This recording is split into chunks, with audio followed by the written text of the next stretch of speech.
morning, good evening, good night, wherever or whoever you may be. I am Alan Arante, and this is the Recluse podcast. Today's guest is Omega Nova. He's a rapper and lyricist from Oxnard, California. He has 3 albums out currently, and his 4th album, Crude Cosmos, will be out by the time you hear these words. Nova was gracious enough to come through on such short notice. We met on Monday, and by Wednesday, he was sitting across from me. We talked about his experience as a high school student and his affinity for English. We talked about his experience as a college student and what he got out of the music classes he took. And we talked about movies and music. Omega Nova, my new friend Marcus, also talks about his father's tragic death. I admire the strength it takes to discuss something so difficult. I appreciate his trust in me. Nova is also a humble guy. I reached out to him and asked him to rap on a beat I had just made. I told him to leave a little space for me so that I could spit a few bars on the track too. He showed up and watched me fumble through a few takes of my verse, and then he laid down his verse. We both had fun and laughed and enjoyed a couple beverages together. In this episode, you'll hear the track we recorded within the episode, and you'll also be able to find just the song as its own little mini episode on the podcast feed. It'll likely be titled number 007A. What can I say?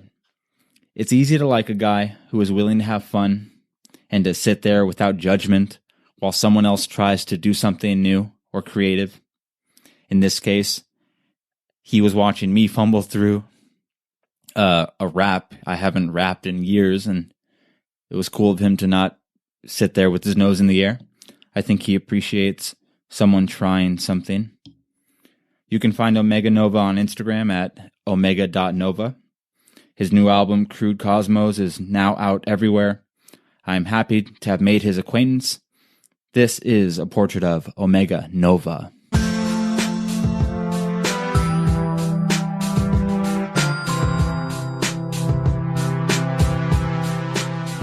We are officially on the record. It is Wednesday, January 1st, 6:48 p.m. I have 2 questions for you. Go ahead. Who the hell are you? How the hell are you? I am great. My name is Marcus, also known as Omega Nova, and I'm a musician. Yeah, you're buddies with a guy I know, Josh. You guys have worked together. Yeah. Did you know him before he made the album cover for you? Yeah. He actually did an album cover for me last year. I made this drum and bass project. Yeah. And I asked him if I could use one of his art pieces, his collages, as an album cover. But for this one, I asked him if he could create something for me. Like, the cover you have for this new album, Crude Cosmos, right? Yeah, Crude Cosmos. Wow. So before you had talked to him, it didn't exist. Yeah, exactly. And I kind of sent him, because I had a rough idea of what the album cover would look like. I had a picture that I found off it was this old like vintage like 50s science fiction magazine, and I sent him that, and I was like, can you make something like this? Because like I don't want to use that image because copyrights and shit. But so yeah, I sent it to him. I was like, can you make something similar to this? Like, you know, like I would really appreciate it. And he came through. He sent me like there's like 3 different versions of it actually. I think he posted them all on his Sueño Atómico fucking Instagram. Oh really? I don't know that I noticed there was multiple. Was it the same pieces? It's a couple pieces are similar, but they're all like they all have their own vibe to them. And they're all pretty dope. And when I actually get the CDs made, physical copies, it's gonna feature all of them. Oh, nice! All the images. Oh, no kidding. So, like, I don't know what the numbers are, but X amount are this one, X amount this one, and then X amount. Well, there was 3. There's a total of 3. So there's one that I'm using for the cover, and then when I designed the back of the cover for the physical copies, it's another picture, and then on the inside of the fold is going to be the 3rd picture. Oh, nice. Oh, Yeah. cool. Okay, cool. So it's not going to be like 3 alternate covers. It'll just be within that package. Yeah, they're all there because like they're all dope, and I wanted to use them all. So like, I was like, let me figure out a way I could do that. Yeah. I love his art, and I love that cover. It really actually is what attracts me to you. Yeah. There are 2 things actually that before I even heard your music. The first was your the photo on your Instagram, Which like one? your face. No, it's not your face, but like your profile photo. Oh yeah. I love that. And then I saw that cover. I think Josh posted before I knew who you were, and then I saw like the text on it, and I was like, whoa, that's whoever this is. I got to see who this is. Yeah. So just totally attracted to the look, and then the music totally backs it up too. So I hope you're happy with what you got. Definitely. It's very nice. Definitely. I super appreciate it because like I always see his style and I'm like, dude, like, because like I've always loved those like type of images. Like I would be on Tumblr and shit, and I would see like kind of collages like that. But like all his shit's like analog, so he gets all these like fucking papers, like National Geographics or wherever the fuck. I don't even know where he gets his shit. Like it is insane, and when you see it, you're like, yo. I have an original piece by him on my wall. Like, oh, really? Nice. Yeah, it's I didn't use it for anything, but I saw it at an art show and I had to buy it. I was like, oh, no kidding. Is that how you met him? No, I met him because I'm friends with Mowdy, who is in Los Retros. Oh, okay. And but which person is that? I know who the guys are. He's a lead singer. Oh, okay. He's the main dude, and like I know Josh was a part of them for a while, and that's how I got introduced to Josh. Is when he was he was drumming for them for a little bit. For them. Josh, that he was just on. That guy, I like that he's so nice, but then also so talented too. Yeah, he's crazy. Like he's a super dope dude, and like he has so many talents, and he expresses them all the time, and it's crazy to see someone do that. You know what I mean? Like, yeah, he's humble. He's humble too. I find that I love when people are humble and they're also good at something. Yeah, it's super refreshing because like you hate when people are just like, all right, we get it, like you're good at the thing, but like, are you a decent human being? Like, yeah, can I invite you to my house with my mom? Like, you know what I mean? Yeah, totally. So I sort of know, but what year were you born and where?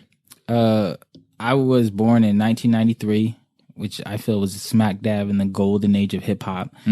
And I was born in Ventura Hospital, but I was raised in Oxnard my whole life.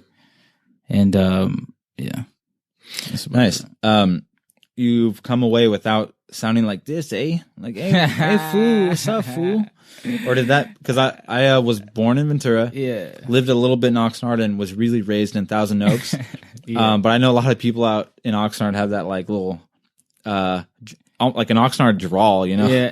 Well, I was a fucking nerd, so like I was always like listening to fucking like science fiction, and they would always like talk fucking, I don't know, the ways they do, I don't know, but also like I would read comic books and shit. Like really, like I was kind of like I never really used to read. I hated reading in high school. Yeah, but your whole academic career, like even in elementary, like you just didn't like to read, or not really. Like but that was the one class I never failed was English. Like, okay, I never failed. Like somehow, like, but math I can't do math. My brain can't do math. Oh no. But English was always there. But like, what really got me into reading was reading comic books, and I read those like thick ass like graphic novels like Batman or like The Watchmen and shit. Like, and then a few years later, I started reading books and listening to audiobooks. In high school or after? After high school. And did you graduate? I did, barely. I fucking like freshman, sophomore year, I spent so much time trying to be cool. Like, and I was like, I slacked off in my grades, and I was like, oh man, I gotta fit in with these people, or like, I gotta fit in with these, you know, and like it never worked out. So like, I mean, like in high school, like tragedy struck, and then like no kidding, yeah. What are you talking about? Well, what I'm talking about is as a sophomore year, like my father killed himself. No kidding. Yeah, took his own life. Like, and I was like, what, 16, and like from then on, like like just my mentality like shifted. And when like I just kind of evaluated who I was around, what was I doing, I was trying to impress and shit. And it became like I don't know, kind of like a wake up call. You know what I mean? Just a You're like 15, something like that? Yeah, I was like 15, 16 when that shit happened. How did he do it? A gun? Nah, he like hit his wrist with the razor blade. And yeah, he like took my mom's car, fucking he left to do it. It was nuts. Do you know you have any reason why? I feel he was like very like depressed. Like he like him and my mom were going through divorce for like years. Like they never really settled it. Like so she's technically like widowed, but they were separated for a while. And like he left and did his own thing when they were separating. And in my head, I feel like because he didn't have a family, like he was like he didn't really know, he didn't know his dad. His mom didn't really like she wasn't really there. He was always in like foster care and shit. And so he never had a family, but when he had his own family and then it started to split up, I feel like he kind of like started losing it, you know? Wow. Because he had what he wanted and then it started like falling apart. And almost like like the trauma resurfaced from his like first experience. Yeah, like just like abandonment. It's like, fuck, like I can't do this again or whatever. Like, who knows? And that's the only thing, honestly. I was like, fuck, I really wish I knew or like saw like signs, but you never see it. It's crazy, especially when it's so close. Were you close with your dad? Did you have a good relationship? Yeah, we had a good relationship. Like, I mean, he was always like there, like as he could be, you know. He was always the one cooking and like taking care of us and shit, like making sure we were fucking fed and shit like that. Yeah. How did you handle it, you know, when you were a kid or 15? 15. How did I handle it? And by the way, are you have brothers and sisters? Yeah, I have I have an older brother, an older sister, and a younger sister. Okay. And the way I handled it, like I just kind of reclused myself. Like I changed my friends completely. And like I just kind of hung out with different people and I started listening to music differently too. I feel like that's when I started, because I was always into underground hip hop and stuff, and then like I said, when I was trying to be cool, I was really into like mainstream stuff or trying to be, and then like being someone I wasn't, you know what I mean? And then from then on, I just kind of just looked inward and tried to figure myself out.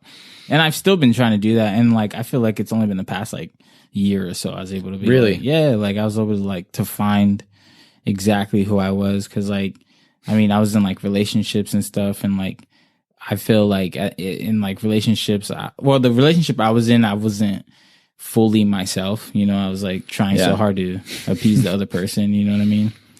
And but yeah, like but I mean I feel I handled it like the best I could, you know what I mean? I feel like I had to step up a little bit, and but I just kind of recluse myself and kind of just it kind of numbed me to a lot of things. Really, unfortunately,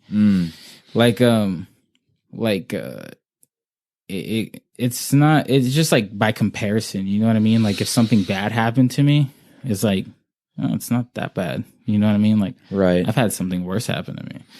Like, that depth of experience, it's so deep, that you just naturally, it's like probably, you know, really, it literally is a pain threshold. Do you think maybe on a physical level too, where whatever, you've lost your leg, so your experience of pain is going to be forever changed by that. Oh yeah, for sure. So like an emotional pain too, I would figure, that there's a I forgot what I called it, but yeah. Does that mean that other bad things have happened and it affected how you've experienced those things too? I mean, definitely like bad thing. Actually, like a year later, I lost a close friend of mine, like Really? in high school. Like, Wow. and it was like literally like the day before Holy shit. the anniversary of my dad's. Like, Really? I think might have been 2 years later actually, but it was like this, like almost the same day. Which might what's today, the 1st? Yep. Actually, January 2nd would be the day that my like close friend died, and January 3rd is the day that my dad died. Really? Yeah. Which is why I'm putting this album out. Like, it's kind of putting something on top of that. You know what I mean? Fuck. Yeah. So I've only lost one person, and it was to cancer. Mm-hmm. And that was really rough. Yeah.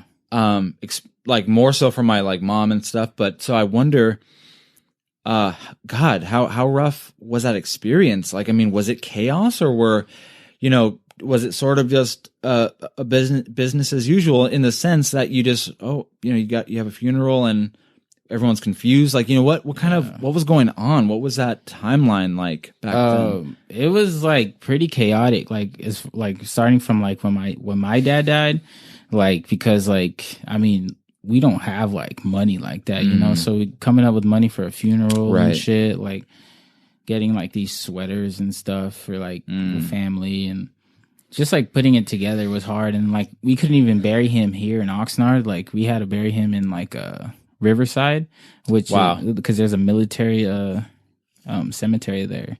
And he's military? Yeah, he was in the Navy for a while. He was a CB. Okay. Yeah, and so yeah, like that was pretty chaotic. And I mean, like I guess like I don't know how I did it, but like the years following, like junior, senior year, and that's when I was like focusing on my studies more. Because it happened sophomore year, junior, senior year, I started focusing on my studies. Somehow I had to take classes before school, after school, after school, and like go to adult school classes too. Like taking like in school like 13 hours a day just to graduate on time, to be the first like grandkid. Like there was like, my grandma has like quite a few grandkids. There was at least like 3 or 4 before me, and including your two your brother and sister, I mean. Yeah. And like they all like dropped out at some point. I mean, like they got their GEDs later, but like my grandma never saw like her kid like fucking walk the line or graduate. So I was the first one, and like so and it's crazy too, because like my parents never really like put like a crazy like expectation. Like for grades, like they never said you have to get straight A's. Like they said as long as you pass, like just pass, like C's are okay, just pass. Which I feel kind of contribute, like, which was cool, but at the same time kind of contributed to me like putting minimum effort into things, and like having to fight that like as an adult later, like it's difficult, you know what I mean? Because you expect So yeah, I mean, it was pretty chaotic, man, and like a lot of things. I would just think that it would be so easy just be destroyed by that, so and I don't know, you got on top of your studies as a result. I feel like it was a need to put my mind somewhere. So on top of that, like I was doing my studies, I was playing video games and watching Twilight Zone, and like that's kind of what got me out of it, like kind of got me through it, Yeah. So, well, you seem to be holding up pretty well. Yeah, today I'm cool, man. Like I could talk about it, like, and it's kind of like it's weird to say, but I'm kind of like, I feel fortunate to have had these things happen to me, because I feel I wouldn't be the person I am. Like, like it's weird, but like I feel I wouldn't be like this driven or this like needing to do something about my life right now, this moment. Like if I felt like life wasn't too short, like life is fucking hella short. Like, well, I wonder, you must really, like a lot of my life, and now I walk around like, I'm never going to die. Like your experience is like, yeah, this just keeps going and going.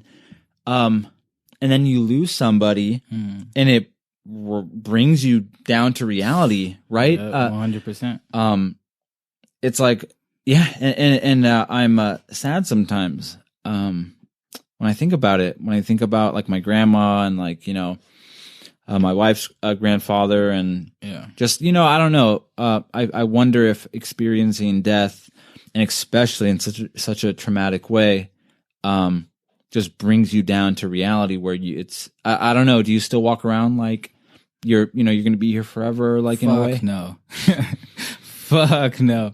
I don't, I feel like I've never felt that way, like I'm gonna be here forever. Like, I mean, maybe when I was a kid, like, you always think that, but like I feel like that's what makes you want to create, because like I might not be here forever, but what I can make will, it could right. Or at least I have a line in one of my songs that like life is just about living it, creating what you do, and hoping what you do lives far longer than you.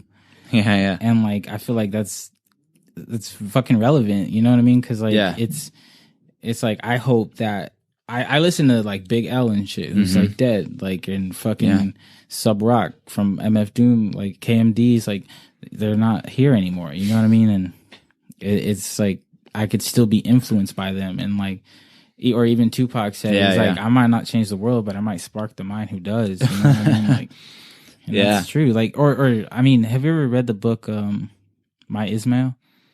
My Ismail? What? Yeah. I don't know that I have. What is it? It's a sequel to I forgot what the original book is, but it's a sequel, and it's about this like talking gorilla, and it's all about like kind of philosophy and stuff, and like he's saying that like if his teachings could just like teach one person, that one person could teach 100 people, you know what I mean? Yeah. And I feel that's very true, because you never know who's listening or who is looking up to you.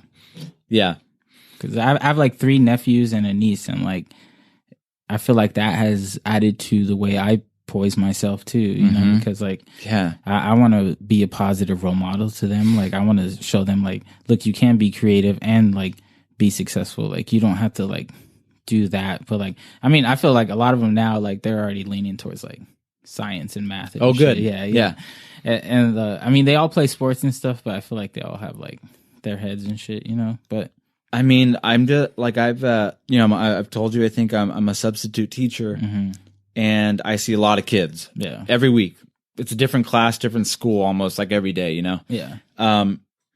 And I see kids where their parents or older brothers and older sisters or whatever are like, either like, cholo or something. Yeah. And it's like, whoa, that's that kid's role model. Yeah. So like I can appreciate that mindset you're sort of in when you think about your nephews and nieces who you said. Yeah. And I feel like that too. I have nieces and a nephew and younger siblings. I'm the oldest. So I think I'm proud, and you probably may feel the same way. I'm proud of being aware of that when I'm around them. No, definitely. And it makes me better too. Yeah. I get to like, practice being better. Yeah, because I want to show them like you don't have to like don't grow up so fast. Like please don't grow up so fast. Like it's not all it seems to be. Like it's terrible. Not at all, dude. I mean, it's fun, but like it's hard, But like there's nothing like being a kid, and I just like to tell them that sometimes, and show them I'm goofy as fuck sometimes too. You don't have to be serious. All right, you we talked a little before we started recording about this, but when did you start writing, and and I say writing because you're like a lyricist clearly. So when did you start writing music and writing like in general?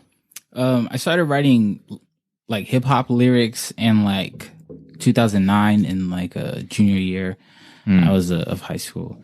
I had a friend who still makes music ish, and I would go to his house, and he had a microphone and a Pro Tools set up. Nice. And a little stew. Yeah, basically that's all we had, and it was dope starting out there.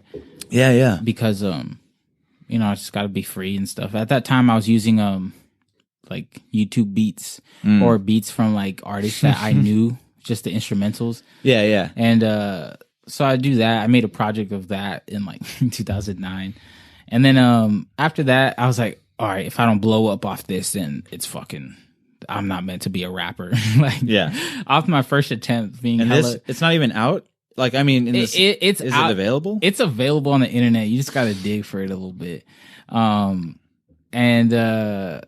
So that's when I started like writing lyrics, and then so I kind of stopped for a little bit, and then after I graduated and shit, I used my financial aid money to get myself a studio. Nice. Shout out FAFSA. Yeah, FAFSA.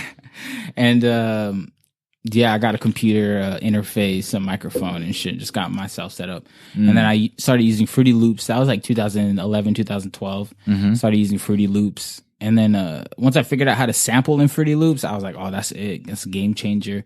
And then I started making like beats that I actually wanted to rap over, because I was making beats, and then like I was like, oh, this is not cool. Like I won't rap over this. I was telling people like, yeah, I make beats, but I don't rap over my own beats because that shit's whack.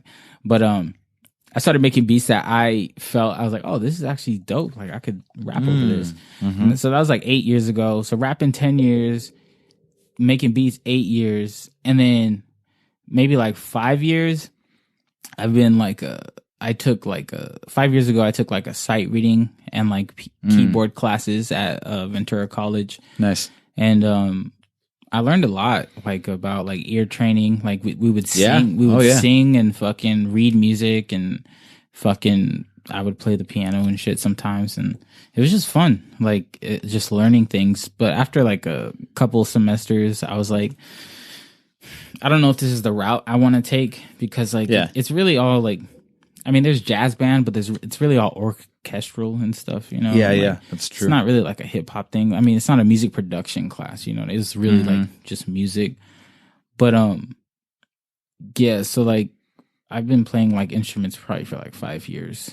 But like I mean, off and on, I'm not like a virtuoso at anything. Like I'd say my main instrument is like keyboard. Oh, really? Yeah, cool. I like to play the bass too. Guitar, I can't. I like my fingers can't do guitar for some reason. Like, oh, really? I just don't know why. Like, I don't practice enough. That's it. But like, it's just, you know, a couple chords or something. Yeah, like I mean, I took a guitar class in high school for a semester, and I learned House of the Rising Sun. Oh, okay, yeah. That's the only song I know. Yeah, that goes a long way, though. No, definitely. I could switch up those chords to a lot of different songs. Like, yeah. So, did you take any? So you did some community college. Did you graduate? You just took a couple classes. When I first went to community college, I really wanted to do film. I'm still interested in film, nice. like because like I really like editing. I also like directing. I also like being behind the camera and like getting the shots and stuff. But like, just like filming, like film has always been a natural like thing for me, another outlet for me to do things, because I don't know, it's just fun. And I'm the type of dude that likes to sit at a computer for hours and like edit shit. So like, or just work on something. So I started taking film classes at Oxnard College, and I took that for about a couple years. Oh, no kidding. And then I took like a screenwriting class, but I dropped out of that because it wasn't for me. Yeah. But after that, I took a little break from school because I was like, I don't know what I want to do. Like, and I hated going to school when I wasn't sure what I wanted to do or passionate about, which I advise, like, if you're leaving high school and you're not sure what you want to do, like, I mean, try doing some general classes, but I mean, don't force yourself because you're not going to do well. For me anyway. But I mean, you get a lot of experience out though. Yeah, no, honestly, 100%. I agree. Like in college is that I regret that I didn't get the traditional college experience. Like I wish I did have that, but at the same time, like it is what it is. You know what I mean? To each their own. Like everybody has their own path to wherever they're trying to go. But after a couple of years, I went to Ventura College, and I was like, I'm gonna take some music classes and some general classes too. But yeah, it was fun. Yeah, I got a lot because I was in a community college for 5 years, and then I moved on moved on to Channel Islands. I think I was there for a year or two. Yeah. But I got a lot out of going to Moore Park. I went to Moore Park College, and man, yeah, being like even local and like it's like not like a college experience really. Oh yeah. I learned a lot. I loved it. Definitely. So like I took a sight reading class, did not do well in that. Yeah, it's difficult, super difficult. I struggled. Did you take any theory classes, like fundamentals or something? I took fundamentals and then theory 1, and like it was challenging, like but like that's how far I went too. Yeah, and like but once I kind of understood like kind of the basics, like because like then they started getting very complicated, and I was like, all right, this is kind of like stepwise motion and like it's just so much. Like it's legit a whole nother language. It's like studying hieroglyphics. And but I mean, once I kind of like visualized the staff with fucking the keyboard, like I was like, oh okay, I kind of see. But like, I mean, don't get me wrong, you put something in front of me, I'm gonna take all day to figure out what it's saying and then probably rewrite it in a way that I could understand it. I can't play too well with like sheet music. Take me all day to figure out the key and stuff. Just show me the chords and I'll do it. Wow, no kidding. So you could like tell me what the notes in like an A minor chord are? An A minor chord? Yeah. Fuck. No, honestly, at this moment, no. Could you play it? I could play an A minor. Yeah, I my theory does not go far at all. Like I just know like a few things. But what's really great about like knowing like even just a little bit is like my buddy who I play with, Leo, he went like he did all the like the classes like at Moore Park for music, so, and like knows it like like really well. So even though I know a little bit, we can at least communicate like on some level, and it's like it just helps so much. Like, oh wait, what chord is that? What are you doing? Like, oh okay, and then all of a sudden I can play what he's playing. Yeah, even though I can't. Like, I play guitar a little bit too, but if I see it like, it's like somewhere weird on the neck, I'm not going to know what chord that is. Like just, Yeah. So that's cool. Yeah. I loved theory. I had, when I sat in there, I had the first day of theory class, fundamentals. I felt like I was in church or something. Yeah. I was just like, oh yes. I had a really dope fundamentals teacher too. Like, damn, I can't remember his name, but he was like a bass player, and like he brought in his bass one time, stand up bass, and it was super sick. And like he explained to me, like he was explaining like, have you ever heard of Brian Eno? I don't know if I have. He's like a pretty well known producer. He was like the producer of like YouTube back in the day. Like really, yeah. Wow. I don't know if he still produces for them, but he used to. But like he's like kind of one of the who like pioneered ambient music, and so he would like. He has this album called Music for Airports because like people are at airports are so angry all the time. Like he wanted to make music that was calming. Yeah. And like, so he was explaining how like he put all these microphones inside the piano and like let it reverberate in different ways. And like he has like these tracks. It's only 4 songs, but like they're hella long. And like it's super like abstract and weird. And like the back of it has its own rendition. Like what he thinks the music looks like. It's fucking weird, but I saw that shit at Soldiers and I had to pick it up. And this guy, the fundamentals teacher. Yeah, Barry Newton, I think is his name. Yeah, he was dope. I had a really good fundamentals teacher too.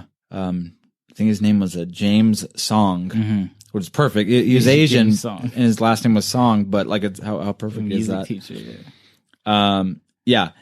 I really like fundamentals. I use it all the time. Like it just helps me visualize the keyboard and stuff. I like it a lot.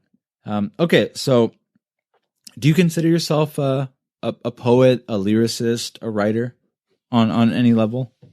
Yeah, I consider myself like a writer. Like, I mean, yeah, lyricist, writer. I just like to think writer just because like it sounds dope, compared to like, I mean, lyricist is cool. But I just like to feel like I just write things that happen to rhyme. And excuse me, you said that you did pretty well in English or didn't fail at least. Yeah, I didn't fail. Like, I mean, I got C's and shit. Like, but did you have some appreciation for the subject? Like, certain books or something, you just like something about it? Definitely. Like, like of Mice and Men and like fucking like I think we read Othello in my class, and like it was kind of weird because my teacher was like, you could be Othello, like because he's like the only black Shakespeare character, and I was like, all right, for sure, like I'm down. Like but yeah, just like something about where like the words took me, or like or Fahrenheit 451. I remember that book too, heavily in high school. It's one of the ones I didn't read. It's dope because like it's like science fiction, and it's about like a future where books are illegal. Wow. And so they burn the books, and like if you have books, like they'll fuck you up and shit, you know, like. And so like it was cool because like I mean I didn't expect to have that experience in that class too, because I was in a regular English class in like I think it was senior year, and then I was there for 2 weeks, and then for some reason it took me out and put me in some other class with a bunch of like gangsters and shit. Wow. And I was like, dude, I don't know if I'm supposed to be here, but I'm here. But I mean, I feel like I connected with that teacher a lot too, though. Like he was super cool, and like, cause I feel like he understood I wasn't necessarily supposed to be there either. Like I was different, and like, yeah, he taught me a lot about my writing too, cause we had to write a personal statement in that class. Yeah. And I wrote mine, and like, he talked to me after class, like, yo, this is really good. It's like, nice. I just wrote, you know? Yeah. I had very sometimes I'll hear the question like, oh, how many teachers can you think of that like, you know, really influenced you? And for most people and for myself, very few. Very few, yeah. No, I remember maybe, God, 3, 4 that I thought cared. Yeah, that's about and then right. 1 or 2 or something that really like lit me up. Yeah. Like I had an English teacher actually, 7th and 8th grade, same teacher. I was like a kid with a mohawk, like punked out, you know, tight pants, like, and not particularly bad. I wasn't like a bad kid or anything, but would crack jokes and stuff. And for some reason, she like believed in me and like thought she like liked my writing and stuff. And ever since that's like a voice in my head now, you know? Right. Like, I mean, all you need is that like person to be like, yo, this is, you're good. And like, you're onto something. Keep doing what you're doing. Right. There's only like one teacher I could really think of that really like impacted me. And that's like, it started like, he gained my respect because he played Common's I Used to Love Her. Have you ever heard that song? It's a song by Common called I Used to Love Her. And like, he played it in class, and it was like this hip hop song. I'm like, what's this white boy playing this hip hop song in this class for? Like, I was like, yeah, but like he broke it down, and like he would like pause it every now and then, because like he's kind of telling a story in this song too. I remember you mentioning you like story songs. Yeah. And like there's like a twist at the end. I won't reveal it because I want you to hear I'll the hear song. it. There's a twist at the end, and like I was like, yo, like he broke it down to everybody. Whoa, that's cool. Yeah, and your teacher did that. It was like a learning. It was a Chicano lit teacher actually, but he's like a white dude. But it was super dope. Like, and I remember like we would talk about music and stuff. Like me and my other friend, we would stay and like we'd talk about music, and he would tell us like movies to watch and shit. Like you ever seen Memento? Yep. He introduced me to Memento and like Eternal Sunshine of the Spotless Mind and shit. And like, that's the one with Jim Carrey, and like I haven't seen that one. you gotta It's watch good. that. I have seen. What was the other one you said? Memento. I've seen Memento. That was pretty good. Yeah. Or let me put it this way. I really liked it. Yeah. But this is like sounds so fucked up. I think it's a little. I loved it, but it's a little amateur compared to some other movies that like treat that subject. Not of like memory loss, Definitely but like lower budget. It was, I think it was maybe budget. It was super good. There's nothing wrong with it at all. I'm just saying, like, it wasn't like a Hollywood, like, $1 trillion. I've never heard of it until he told me about it. And it came out in like 2001. I like Memento. Shit. I like Memento a lot. It's a good movie. Yeah. Have you seen Shutter Island? Yes. With Leo DiCap? Leo DiCap.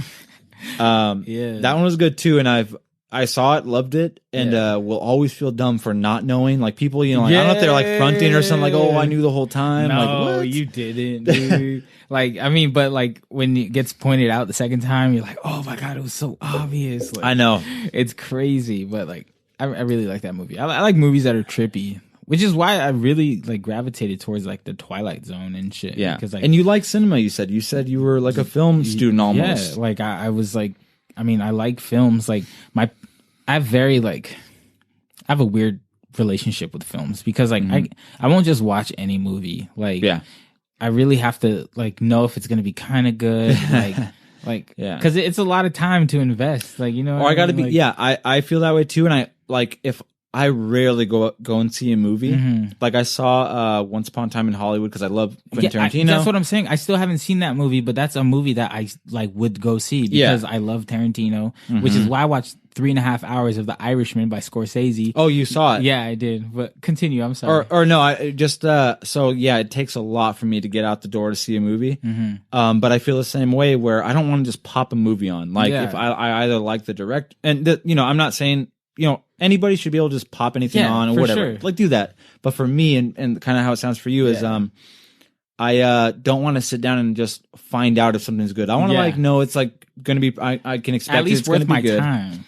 It's like I was like, all right, like directors I like is like Wes Anderson or fucking like Scorsese, Tarantino, fucking like all those dudes, you know, like we're fucking Christopher Nolan too is dope. Christopher Nolan's good too. And it doesn't even have to be like the director's good. If I've heard good things about it, or even if I've seen like a little trailer and it looks good to me, like I'll go see it. You know? That's what I was gonna say. I either have to know I'm gonna like it because I don't want to like spend the money at the time.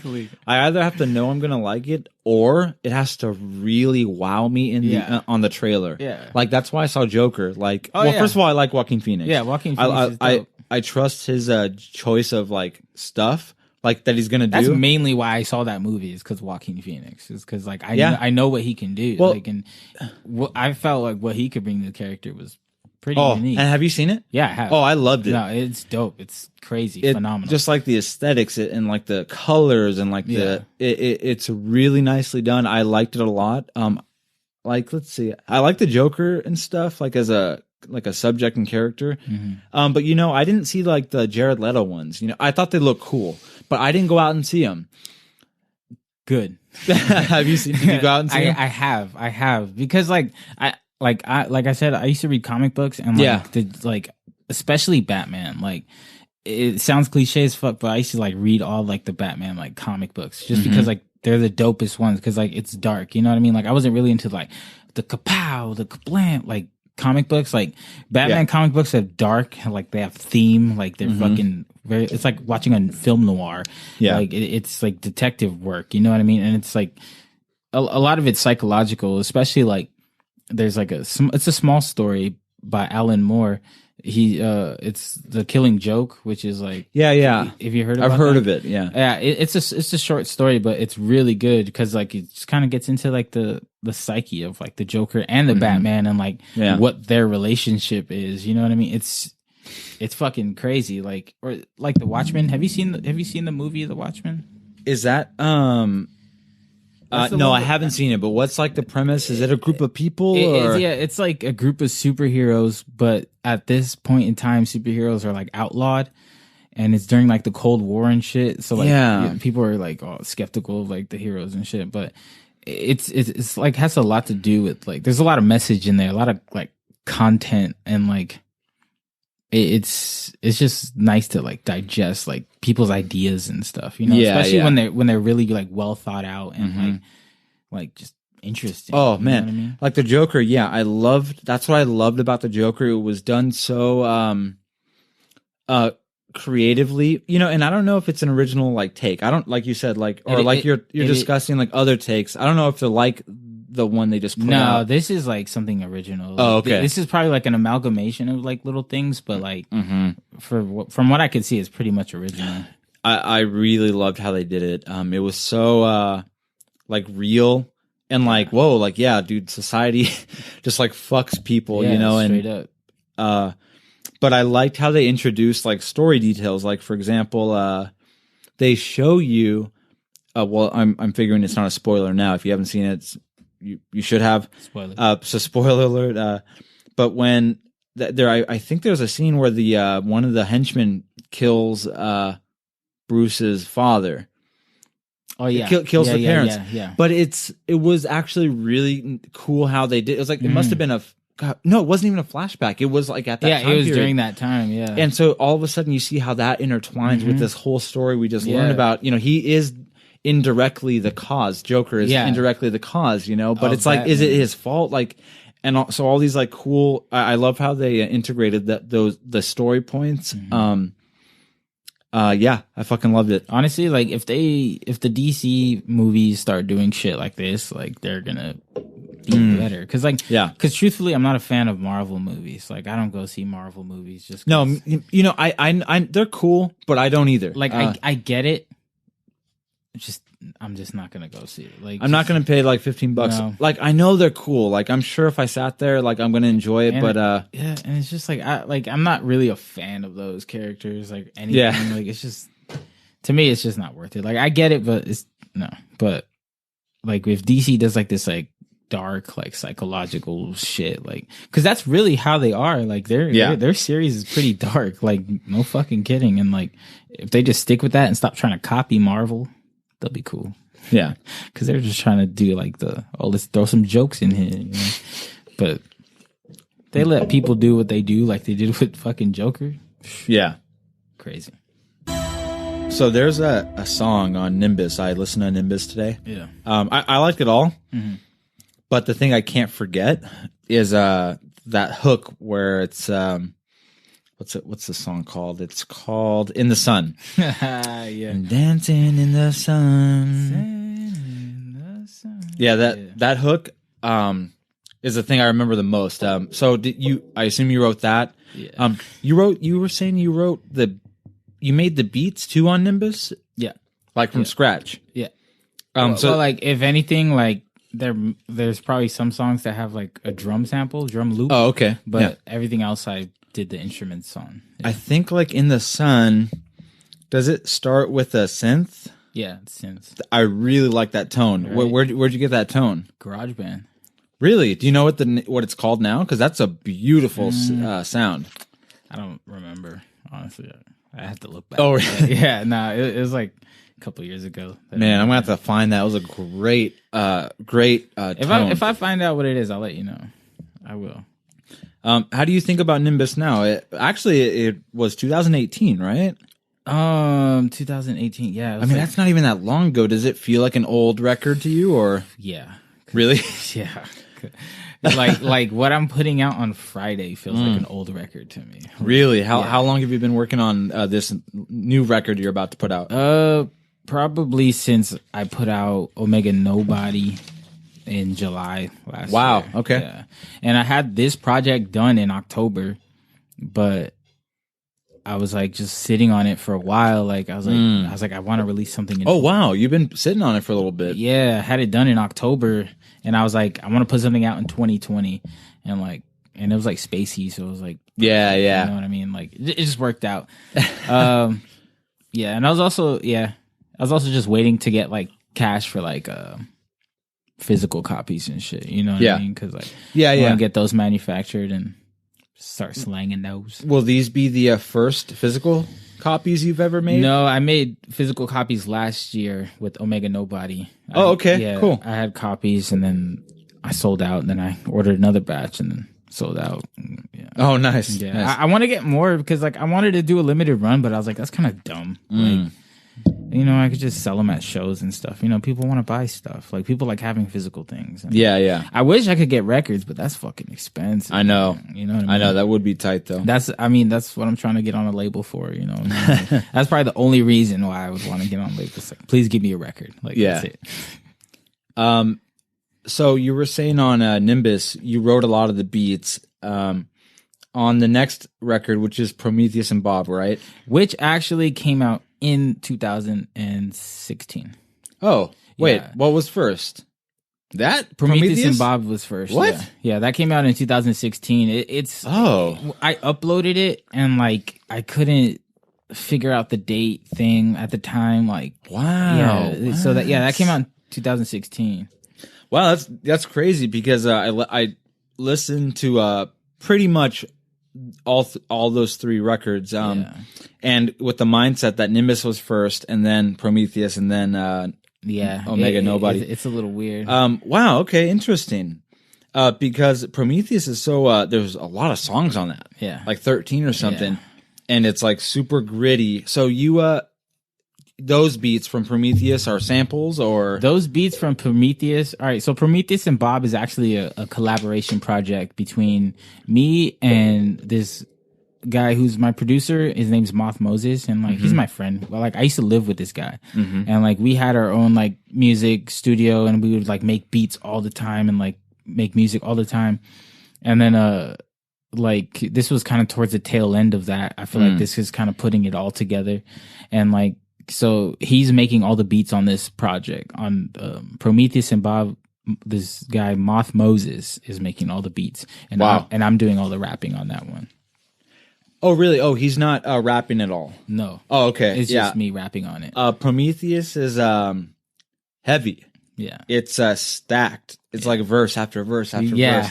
verse. Like and you're just like going off for like minutes. I really thought Prometheus was good. And then you did Omega Nobody. Yeah. Is there a song called Holiday on that record? Or is that on Prometheus? I think it's Prometheus. It's Prometheus, yeah. And Yesterday's on Prometheus. I'm trying to think of Omega Nobody. Because you got a lot of songs. You got like at least like what 30 or something on Apple on iTunes. I have in total. I've counted like recently, like all the projects I've done, like in the past 10 years. I have like at least 36 projects. Really? Yeah, I have like 36 projects, but like a lot of them are instrumental albums, and then I have other, I have other albums that I've rapped on. But there's only like 4 on like Spotify and Apple Music. And no kidding. And that's the only like I mean that's kind of it's cool that way because like this is the stuff that's like probably my best stuff, most relevant stuff, and like all the other stuff is kind of it's cool to have, but it was really like experimental, like is my playground. You know what I mean? No kidding. Well, I mean, I like what's out there. Yeah. I've only heard little bits of just what you put on Instagram for your new album, Crude Cosmos. How does it differ from the previous albums, or is it sort of just better of the same? How would you characterize this new album? I feel like it's not like it's not like Nimbus. It's more of like a it's more of like a better. It's more like a different take on like a, not even a different take. It's like a better Omega Nobody. I feel like really okay. I feel like I'm not taking like huge dramatic like changes in this album. I'm kind of keeping it the same formula, but it's just more of kind of where I'm taking you is a different place. You know what I mean? Because like in Omega Nobody, it was kind of more of a reflection of myself, like kind of things I've gone through and shit. But like, I feel like Crude Cosmos is a little more of that too. But I mean, I feel like I kind of paint a little more cosmic picture for you. Yeah. You know? That's what got me a little inspired actually for actually the beat in general, and then the little verse that I got on that track. I was a little inspired after hearing some of your little the little samples you put up, like the little teasers. And I was really happy actually that when I sent you like a weird voice memo, and showed you just like a little chord or two, and you're like, all right, like I can fuck with that. Yeah, no, definitely. I think I was a little inspired by some of the stuff I was hearing you do on your new stuff, which is cool. Is there really a space theme in sounds, words at all, concepts? Both, like because the cover is also cosmic sort of shit. You know what I mean? Because like honestly, that's my favorite shit. Like anything spacey, anything science fiction, especially retro science fiction, is like my favorite shit. Especially like the old concepts of like what they think chairs would look like, or like rooms. Like that's my favorite shit. I love looking at that stuff, and I'm always inspired by it. And also just like weird like science fiction terms, like from like Futurama is my favorite show. Oh man, of like all time. Have you seen the last episode? The very last episode? Yeah.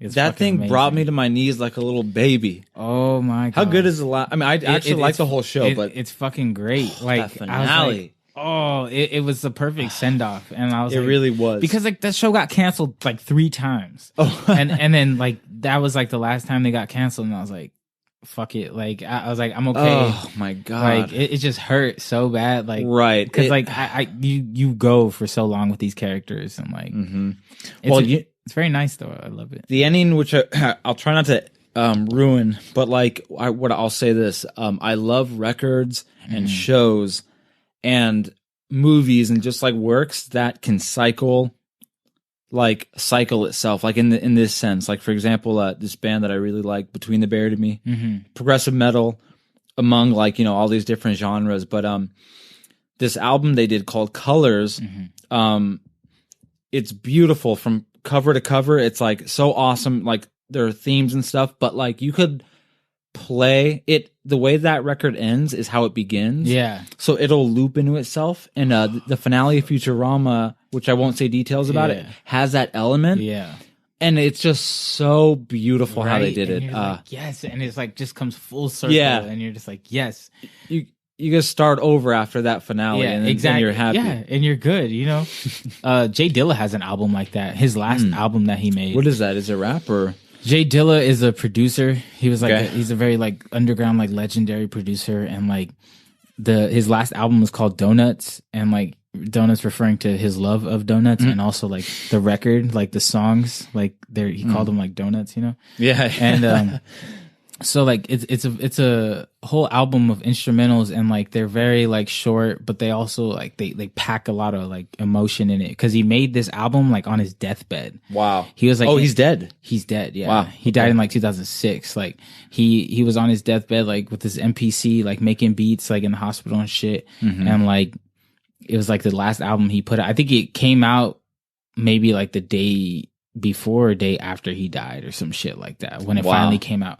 But like the songs you could hear, like his pain and like desperation and like his like regret, and like the way it starts is the way it ends, and like you could loop that album. And like it's kind of the circle of life he was painting, and it's fucking beautiful. Oh my God. I'll have to get that on. I assume it's on iTunes. Definitely. I'll have to get that after. Yeah, for sure. I like that. It's like poetic, I think, to sort of it's satisfying. Like what sucks. This author I really like, Sinclair Lewis. A couple of his books. What I like his style is he writes what they call a slice of life genre, where like they really focus in on like, okay, like a fucking a cashier at this store, like in this decade, and like it really captures that experience. But there's a couple of those books that, even though he's probably my favorite author, that end in a way where you're like not happy. It's like, oh, you gave me a realistic ending, and I hate it. Yeah. Like this is how life ends sometimes, like, and I hate it. Yeah. Definitely. It's that weird. It's kind of it's like it's a weird balance of that kind of story where it doesn't end in a nice way, where you can just move on and like recycle what you like, the thing itself. Yeah. What's weird about an ending that's not like happy or what you wanted, it maybe not even happiness, but it's not the ending you wanted. It's a painful reminder of what life is like. Yeah. This work of art, this novel ends realistically, and it sucks. It's terrible. That's why I love literature, and I think it kind of sounds like you sort of see those same things in like films and stuff too. Yeah, I think we got a little off topic because we were talking about what was it, like the cosmic elements? Yes, right? yes. Started, right? Cosmic, yes. All right. So space elements and like the songs.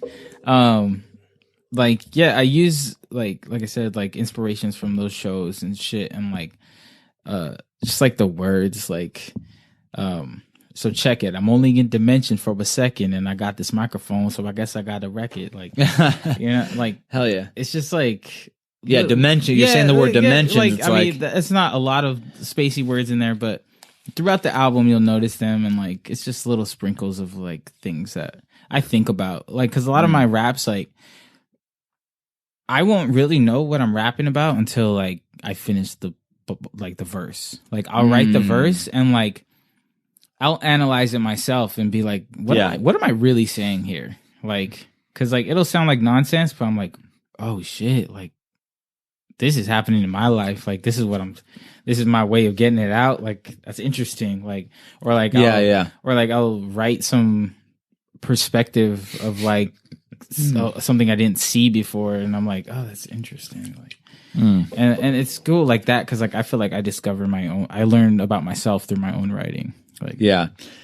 It's, sort of like a psychological analysis, really. It's like, what a therapist might do, your therapy for yourself. It's therapy. Exactly. Oh, 100%. Music is therapy. You put yourself on the page with a pen, or in my case, a word processor, and all of a sudden it's a reflection of yourself, your work. And I like that. I'll listen to my own stuff, or I'll read my own stuff, or see something I've done, and like, I get that sense of like analyzing myself. But what you were sort of saying is that you'll write something not really knowing exactly what it means, like the essence is yet, and then all of a sudden at the end, you can look at it and be like, oh, yeah, like that's what I'm saying. Yeah, it's like, oh, shit, this is what I'm talking about. Or like, oh, fuck, like I'm like, it sounds hella corny, but like, oh fuck, that was clever. Like because I'll think of shit and I'm like, wait, how did I even think of that? Like, because my friends will ask me like, yo, how did you think of this bar? And I'm like, I don't know, it just came to me. Like, words just pop into my head. Like I refuse to write if the beat doesn't make me right. Oh really? You got to be inspired by it. If the beat doesn't make me write, like I can rarely write and then bring it to another beat.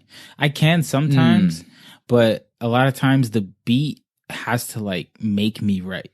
Like if I'm not freestyling, as soon as I hear the beat, like it's I'm probably not gonna rap over it. You know what I mean? And it's hard because like some people like to send me stuff and like it's hard saying no. But trying to explain that, it's just like it's not you, like it's me, like.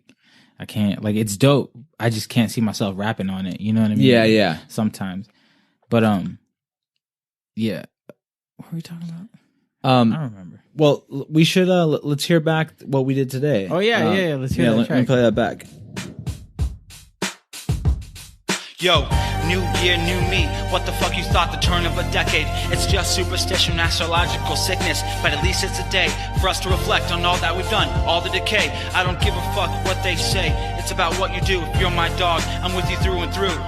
Am I only worth what I can give? Am I a friend first or just a fucking fan on a list? Hell yeah, I'm pissed, fuck that. I thought we were making something, but now I'm just a fool, a jackass, a monkey's uncle. Psych, you thought I was done, but I've just begun. It's 2020, motherfucker, here's a smoking gun.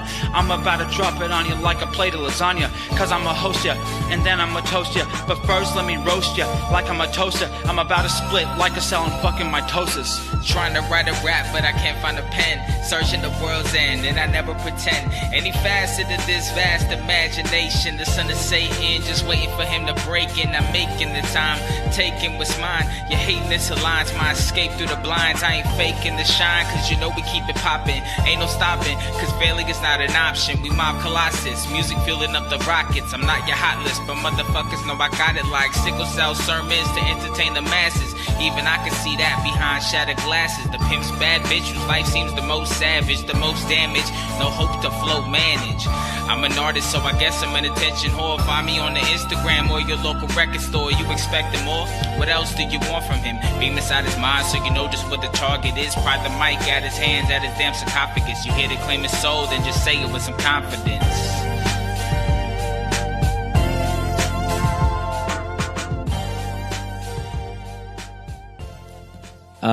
I thought that was cool. I appreciate that you will entertain, or not how can I say this?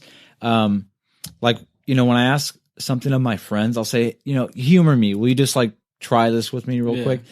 So I appreciate that you'll, cause I'm not like a rapper or anything, that you're not sitting there with your nose in the air, cause you're obviously very good, but you're not sitting there like, this fool. Man, no, that was fun. That was a lot of fun. Dude, honestly, that's all it should be. Like, it's cool. Like I get there's competitive rap, but like, for the most part, it's just art, and art is fun, I love it. Yeah. So my verse I had written like a little bit before you came, was sitting there because I wasn't sure if you were prepared or if you had something, and if you didn't, then I would have like scrapped it. Yeah. but I didn't want to be like, I don't have anything when it was like my idea. You know? So I came up with something that I was happy with. But your piece, it's actually a verse from your album dropping. Yeah, from my new album, Crude Cosmos. That's gonna be, I think it's the second track on there. It's called Callous, and it starts very abruptly, but yeah, that's the verse from it, and that's so tight. Like it's and like the beat you sent me, like it kind of reminded me, gave me that vibe. I might, like, I said I was inspired. I actually might have heard your beat and just been a little inspired. And like, that's why okay. I was like, all right, cool. Like, I feel like I could do this, but like, nice. I really wanted to write something, but like, it's been a busy couple of days. No, I mean, I asked you like yesterday. Like, like I said, I wrote mine right before you got here. But it maybe in the future it would be fun. Oh, like dude, no, just we some could original jam out, shit. dude. Yeah, straight up, dude, straight up. Yeah, I think that was your first take that you did, and you're like, you're like, I performed this before. Yeah, I was like, I performed that song before, so like, it's usually off the top of my head, and like once I get the first line out, just starts. Yeah, it starts flowing because like a lot of times like I'll choke like right before. There'll be times I'm on stage and like the song's playing. Oh shit! Yeah. And I'm like, what's the first line? And in my head, I'm like, what's the first fucking line? And then like half a second before it's about to drop, I'm like, oh, I remember. And then I fucking go off that and I'm like, oh, thank God, dude. But there has been times where I have messed up during the show and I just like, all right, y'all, I'm gonna give it to y'all again.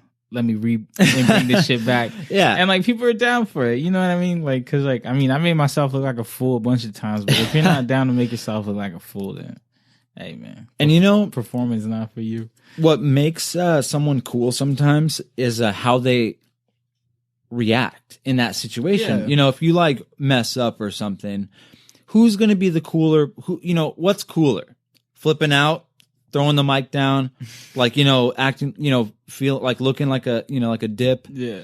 Or just like, being like, hey, I fucked up. Let's hit it again. And then get into it again. It's like, all right, y'all. It's like, and then I'll be like, yo, let me give you something. I need some encouragement right now. And they're like, yeah. Yeah. And it's just, then you got them back. Yeah, exactly, man. It's all about just like, cause I know what I like to see in a performance. You know what I mean? Like, I want to see you fucking like, I like to see passion in performances. You know what I mean? Like, yeah. And when I see that, like, I'm very captivated. You know what I mean? And like, I've been told that, like, people have told me that, and that's a huge compliment. You know what I mean? Because like, being passionate about anything is dope. You know what I mean? And yeah.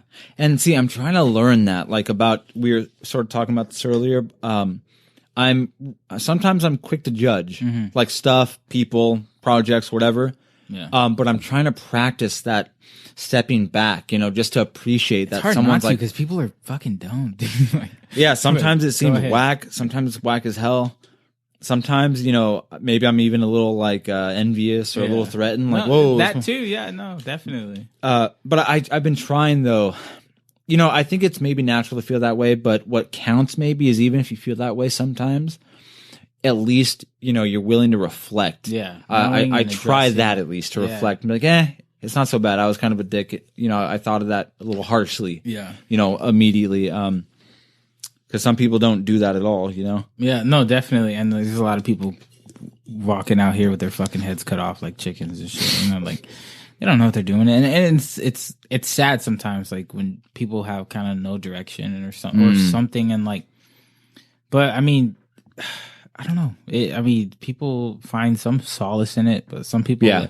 But when people are struggling, like to find like some sort of path, I'm like, just literally just do what feels right. Like, yeah, it's sometimes it's hard, but because like people have like blockage, like, oh, like I don't know what this person will think of me, or and I think that too sometimes. Like even like, oh, what are my friends going to think? Yeah, I'll try not to let it stop me, but like it is scary sometimes. No, definitely, like it's something I feel we always got to consider, especially as artists. Like you got to be like this is something that I'm going to put out and it's going to represent me. Right. Is it? Because that's the implication. Yeah. So when people see the stuff you put out, like, as a viewer, I can only assume that's what they want me to think. Like that's like the thing they want me to be judged by. Yeah. Or like things you do too. Cause like, I mean, for me, like I'm not like fully enveloped in this kind of philosophy, but like I have become like selfish with my like free time, just because like it's like I feel like I need to use my free time to work towards the things I want, and like sometimes like I mean I do make time for like my family or friends sometimes, but like the majority of the time, like if I'm gonna stay home, like I'm gonna work on myself or do some music or fucking play video games, just because for my mental health, you know what I mean? Yeah. And some people hate it, but like and because like, and I got really good at saying no. Really? Yeah. Because like I used to not be able to say no, but saying no is like the strongest tool I've ever fucking got. Dude, and it saves feelings probably. You know, you just be straight up. So many feelings, because like if you tell people no, but okay, like there's not, that's all they could say is okay. But if you make up a lie or you fucking go and you're half-assing. Yeah, you're half-assing it. You're gonna hurt them more. Like you know what I mean? Then they'd rather be there with somebody that would fucking be like, yeah, yeah. Saying no is very powerful. Yeah, maybe we don't, give people credit sometimes. Maybe like it's easy to think like, I guess I'll just do it. I don't want to hurt their feelings. Yeah. Like, when, maybe people should have more credit. Like people are more understanding. People are stronger than that. People aren't going to be distraught by you saying no. Yeah. I mean, maybe it depends who it is, but it depends on the situation. That's another thing. Context. You always need context. Yeah. I feel like, I can say no. But I'm inclined to say yes usually. I'm inclined to say yes, but like, so my threshold is like, I'm leaning towards yes. And then at the last minute I can say no. Yeah. But I'm not where I want to be yet, where I can like, think about what they're asking me. Oh, should I, can I do it on Tuesday? and sorry, dude, I got to do this. When, cause sometimes people say yes, but what yes is a dragged out no where they pull out at the last second. Yeah. Oh, that's the worst. It's like a yes, but in reality, at the end of the day, they don't show up, and it's like just a really long bad no. That's the worst. And like I like to be a man of my word. You know what I mean? Like I told you I was gonna be here this day. Like, and me too. And I was like, I'll be here. Like, or like last night, I had no plans for New Year's, but I got hit up to DJ some house party. Oh, no kidding. Did you do it? Yeah, I did. Oh, and sick. I was like, last night. Yeah, last night. And like, nice. I was like, fuck it. Like, I mean, I got paid. I got paid to just chill and play music. You know what I mean? Yeah. And it was fucking cool. And like, at first, I was kind of like, nah, I don't have my speakers or anything. He's like, well, I could front you the $100 to get the fucking rentals from Guitar Center. Wow. And I was like, holy shit. I can't say no now, you know what I mean? Wait, so you went to Guitar Center, got speakers? Yeah, I met him at Guitar Center. I've never even met this guy. Yeah. But he heard about me through Casa Agria, like, oh, okay. I performed there a couple times, and like he was looking for a DJ because he double booked himself, and then like, so no kidding, he hit me up through that, and he's like, I don't even know you, but like I could tell, like I could just trust you. I don't know why, like I could just trust you. I'm like, all right, cool, like, wow. So he wasn't even at that event you did. No, he just heard about me, like, and I was like, dude, I'm super grateful and I appreciate that you were able to do that for me. You know what I mean? Like, and he's like, yeah, dude, anytime, blah blah. Like, I really like your stuff. Like, like. What do you sit there like, whoa, like, yeah, I'm flattered right now. No, seriously, honestly, like, cause I was talking to some friends and they're like, what's the weirdest interaction you've had with fans? I'm like, first of all, any interaction with fans is new because fans are new. Like, I've never had fans before. I've been making music for 10 years. Ain't nobody on the street. Like, I went to Whole Foods the other day and this guy was like, are you on Mega Nova? And that was like one of the first times it's ever happened to me. So I was like, yeah, like I was there just buying a fucking 6-pack of Modelo's. Yeah, like it was just cool. He's like, yeah, like my friend took pictures of you, Jack Adams. Shout out Jack Adams, dude. He's gonna do my next album cover. Hell yeah. I'm already working on the next project. Really? You're already like writing stuff? Yeah, I have one song down. I'll show you. It's like I'm really excited about that song just because like I don't know if this is the next record. Yeah, this is the next after next Crude Cosmos. After Crude Cosmos, yeah, bro. Like, yeah, don't stop, man. But it's just a good thing. I just like creating stuff, and like people happen to like it. And it took a long time for even anybody to look at it, because like I said, I mean, that's part of it, you know. and that some people aren't down for that because I've worked with numerous people who have worked with me, and then after time, like they're like, no, because they didn't, it doesn't pop like that. It takes years. I really liked it. I think actually today is when I listened to Nimbus, Prometheus and Bob, and then Omega Nobody. Yeah. And I thought it was very good. Do you perform a lot? Do you perform in general? Like I do perform. Is probably the past year I've been performing a lot. Really? Yeah. It started picking. You did up. a couple spots before that, or like maybe like in like 2013, 14, 15, like I did a few shows out in LA, but there I was getting scammed by those like people who the production companies pay to play. You know what I mean? Like you gotta sell tickets and shit. No, right. Fuck that. Like once I learned like they should be paying you. Yeah. If anything, if any money's exchanged, it should be coming to you. Like, yeah, you know what I mean? Like then I was like, fuck. But after that, I stopped doing shows. I think I did the same thing in those years too. You know what I mean? Like, we did it like 3 times. It's a part of just being a musician. Like you get fucked at some points. You know what I mean? And so like after that, it was like maybe like 3 years I hadn't done shows, and I came back, started doing shows, and from there it's just been more and more shows from people seeing me at those shows, and like it's been growing, and it's crazy, like exponentially, like really, because like I had like maybe like I hate like doing this about like social media and shit, but I'm just gonna do it just because it's a good gauge for me. Like at the beginning of last year, I had like maybe like 345 followers.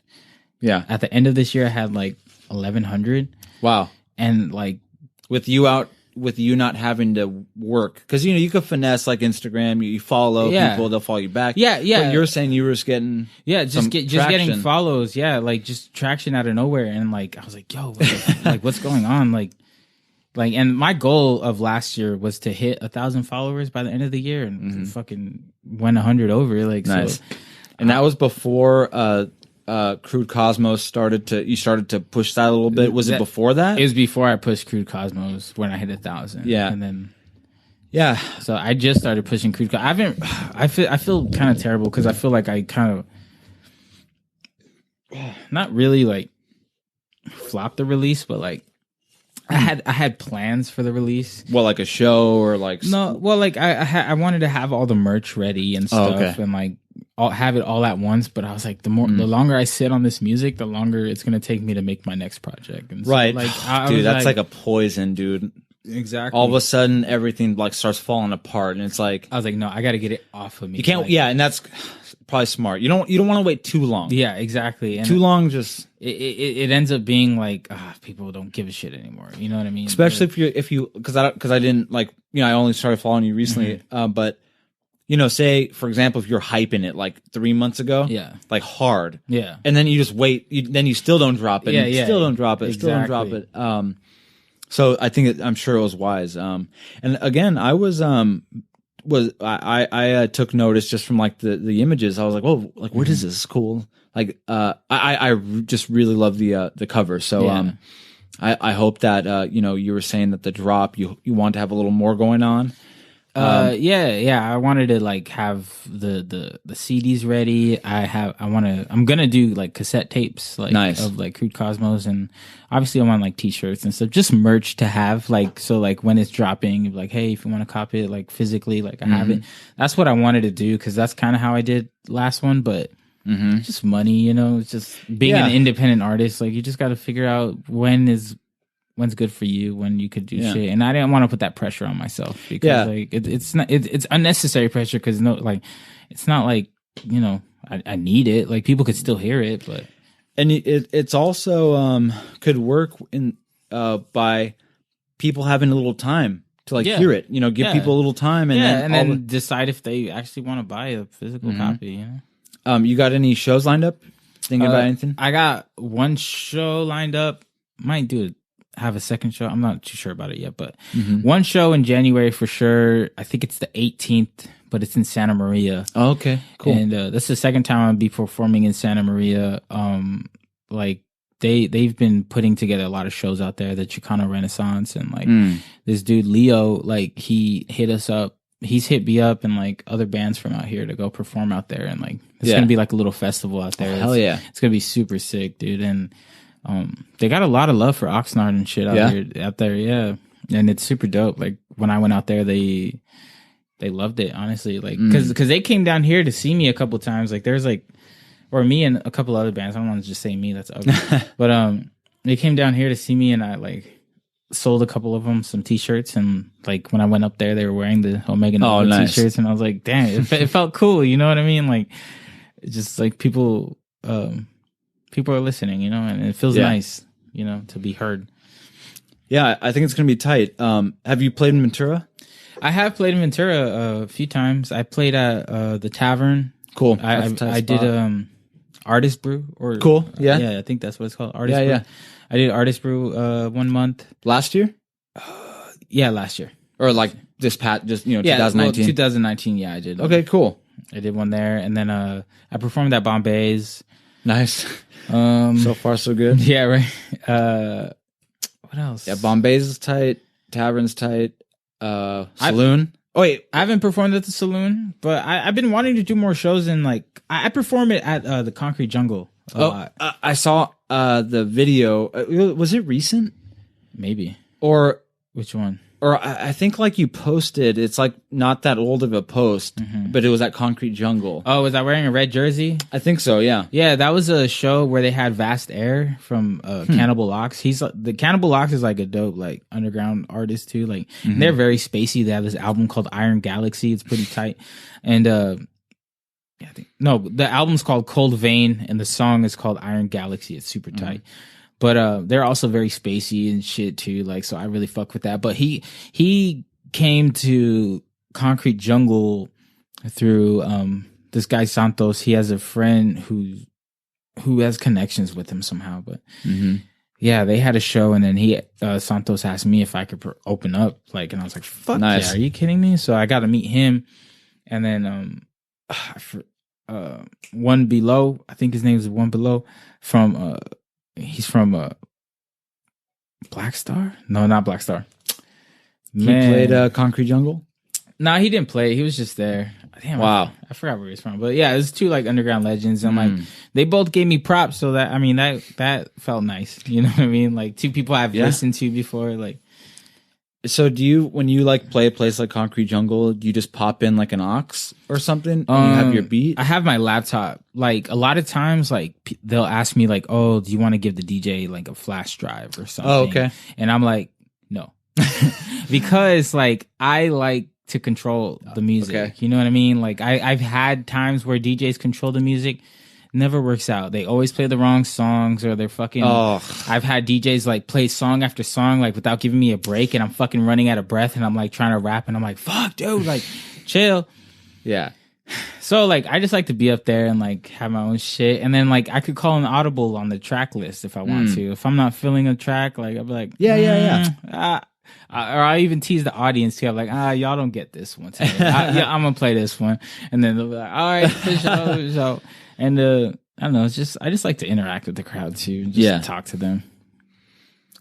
Yeah, that'd be sick. I hope you play Ventura soon. No, definitely. When I do, I'll let you know, dude. Because like I've been wanting to do shows. Like I'll see what I've been trying to get into the Tavern. Like one day that'll be fucking sick, Tavern. Dude. The vibe is just so tight. You know, like I performed there recently. You ever heard of Julian? Yeah, Julian. I forget his Armand. Yeah. Him and his band, they were performing there a couple weeks ago. What are they called? The Road Brothers. Road Brothers, yeah. And but I think this day, well, they were doing like Road Brothers stuff, but they had their own original shit. Yeah. And like they wanted me to rap over it, and like I did like a couple tracks because we did that a few weeks before that at some other backyard show, which was super dope. The Boosh Quarterly #2. There's probably gonna be a Boosh Quarterly #3. I'll let you know because it'll be popping. And he asked me to do it. He sent me the song. Like there's playing. It's very like jazzy and stuff. And I was like, yeah. I was like, I got you, bro. Yeah. And so I guess that was recently at the Tavern. That was dope. Yeah, Julian has a beautiful voice. He's fucking insane. He could sing like an angel. Oh my god, dude, yeah. I mean, it practically brought me to tears. He was because I've done Artist Brew a couple his times. range is crazy. I know. Yeah, his falsetto and shit. Yeah. Like, just he's got everything. I saw them once at an Artist Brew, and they played a song. It's a cover by Chris Stapleton. It's what is it? Fucking whiskey. I can't remember. Whiskey, Huh? Tennessee whiskey. Tennessee whiskey. Yeah, You're as smooth.